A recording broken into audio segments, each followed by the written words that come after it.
Alguns pregadores são maravilhosos no púlpito, mas têm um temperamento ruim. Certo? E escondem isso, eles escondem isso. E quanto mais esconde isso, com vergonha, a graça de Deus não flui. E quando você fala, você diz, eu tenho este problema, certo? E graças a Deus, porque a graça de Deus é o suficiente. Quando você fala disso, você está se gloriando, certo? Vai superabundar. Esta é a graça. Eu conheço pessoas com temperamento ruim, hoje são pessoas amáveis. Ok? Você está entendendo? Não é maravilhoso saber que quando o diabo está atacando qualquer área da sua vida, é porque Deus já está fazendo algo naquela área. E o diabo quer te desanimar. Ele quer que você pare de crer naquela área. Talvez você está com problemas no casamento. Certo? É porque você orou para que Deus transforme a água do seu casamento em vinho intoxicante. Certo? E o diabo sabe disso. Então ele ataca. Porque eu fui atacado na minha boca? Porque o diabo sabia que eu fui escolhido no ventre da minha mãe. Olha, como ele sabia, é muito simples. Quando alguém é chamado, ok? O diabo, que não é onisciente, ele não sabe de tudo, só Deus sabe. O diabo não sabe do que Deus está fazendo, até que alguém fale aquilo. O diabo não sabe do medo que você tem, e como você fica nervoso, até você abrir sua linda boca. E deixa o diabo saber o que você está sentindo, não é? Se você falar, o Senhor é a força da minha vida, Deus não me deu o espírito de medo, mas de poder e amor, e por dentro você está com medo, mas você cita as escrituras, o diabo acha que você está cheio de fé. Porque o diabo não pode ler as mentes. Eu disse, o diabo não pode ler sua mente. O diabo nem sabia quando Cristo ia nascer. Teve que esperar pelos homens sábios, certo? Irem até o palácio do rei Herodes, perguntando onde está o rei dos judeus. Então ele ouviu que o rei tinha nascido em Belém. Assim ele ficou sabendo. Mas escute bem isso. Você está aprendendo tudo isso? Eu já estou quase terminando. Não se desanime com as áreas dos seus negativos. E você diz, eu não fiz muito bem aquela prova, certo? Talvez a graça de Deus vai estar lá para os seus estudos no futuro, certo? Ah, pastor Prince, eu não sou bom em comunicação. Sabe de algo? Você vai ser um grande comunicador. Mas, escute isso. Se você aprender sobre a graça de Deus, o favor de Deus. Olha, só porque você tem fraquezas não quer dizer que a graça de Deus vai superabundar. Paulo disse o quê? Eu sinto, no próximo verso, eu sinto prazer. Você tem que fazer isso. Parece loucura, não é? Olha, isso parece sadomasoquismo, sabe? Mas ele disse, eu sinto prazer nas fraquezas, nas injúrias, nas necessidades, nas perseguições. E ele foi muito perseguido. Quando alguém te persegue, você tem que dizer, uau, glória a Deus. Tem mais favor chegando.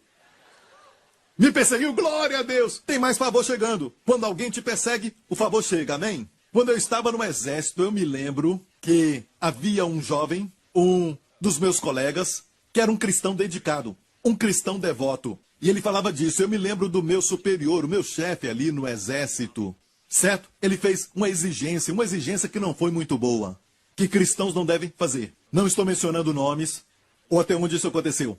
Então posso falar disso. Então ele deu uma certa ordem, como comprar cigarros. Eu também falava da minha fé no exército, certo? Eu falei para o meu superior, eu não posso comprar cigarros, porque eu estou comprando algo que vai te matar.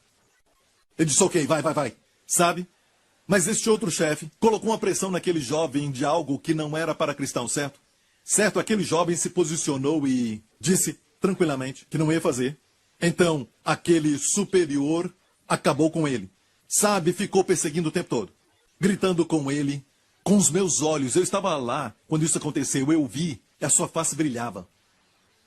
A sua face brilhava. A Bíblia diz que quando você é perseguido, injuriado pelo nome de Cristo, o Espírito da glória de Deus vem sobre você.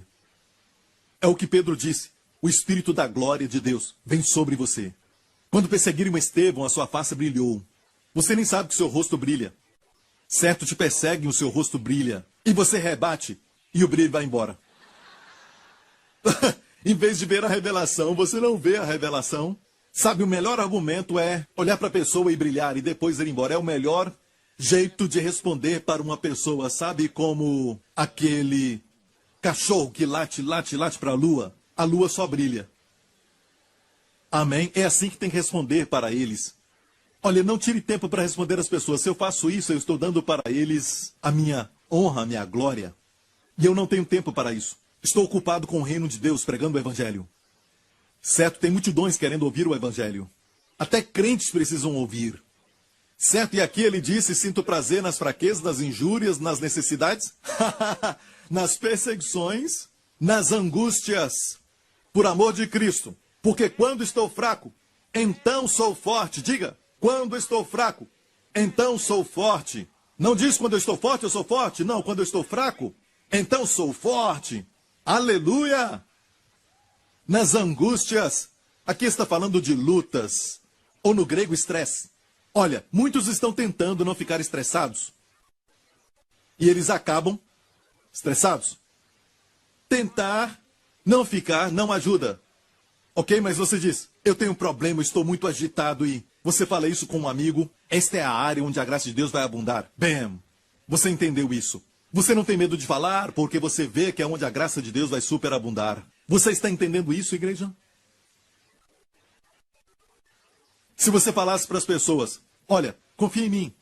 Vocês estão vendo o homicídio, as mães chorando, o fogo queimando, os soldados matando, certo? Mas escutem isso. Esses dias são bons, porque o Messias nasceu. Seria difícil para eles acreditarem. Mas olha, Deus tinha iniciado algo e o diabo veio tentando impedir tudo isso. O diabo venceu? Ele me derrotou? Ele derrotou muitas pessoas? Não. O diabo sempre perde. Se você o seguir, você vai perder. Se seguir a Deus, vai ser o vencedor. Amém, igreja? Olha, os seus negativos, não olhe para eles e depois comece a ficar pensando, eu não queria ter essa fraqueza, eu não queria ter isso. Os meus amigos não têm isso. Era o que eu pensava, os meus amigos lá na escola não tinham problemas. A verdade é que todos nós temos desméritos. Todos nós tentamos fazer o melhor. Você dá um passo de cada vez. Depois de casar, você tem que correr com tudo. Amém? Roupa suja para todo lado, esse tipo de coisa.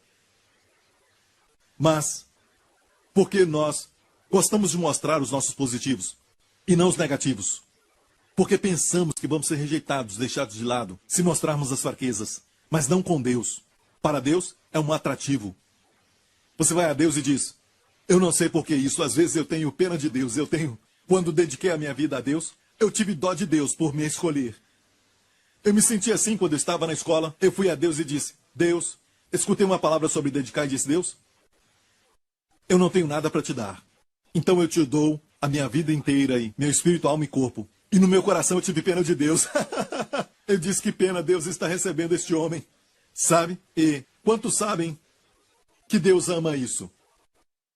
Quando você não acha, certo? Que você tem muitos positivos, mas vai ter muita graça, então, sobre você.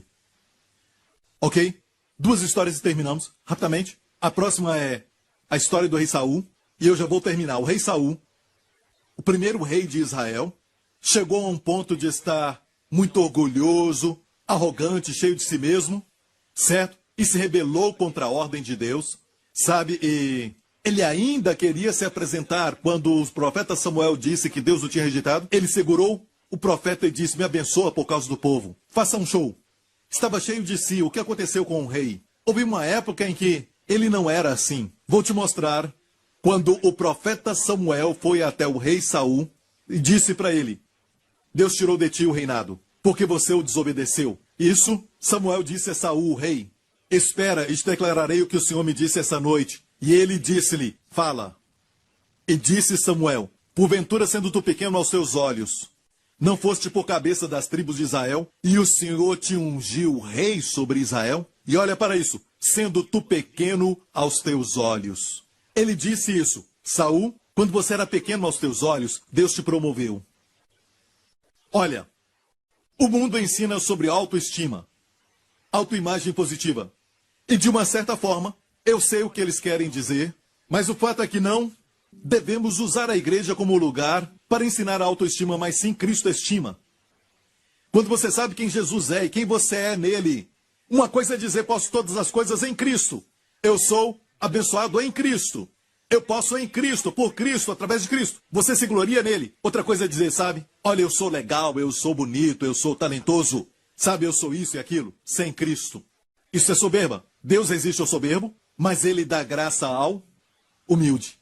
Agora, isso quer dizer que você tem que se tornar humilde para herdar? Não, não, não. A graça é o quê? O favor imerecido. É quando você está no lugar de negativos, humilde. Certo? Quando você chega a um ponto de dizer eu não posso, então é quando o seu poder vai